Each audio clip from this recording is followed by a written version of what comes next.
পূর্ব হুরুয়াতে অবস্থিত শ্রী শ্রী ভোলানন্দ সেবাশ্রমে আয়োজিত অনুষ্ঠানে উপস্থিত উত্তর ত্রিপুরা জেলার police super IPS Bhanupada Chakraborty.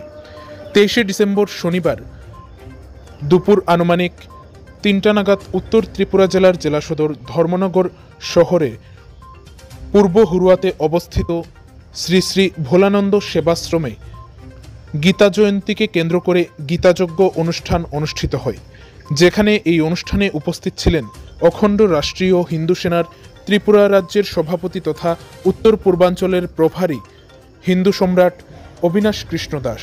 উপস্থিত ছিলেন উত্তর ত্রিপুরা জেলার police super IPS Bhanupada Chakraborty.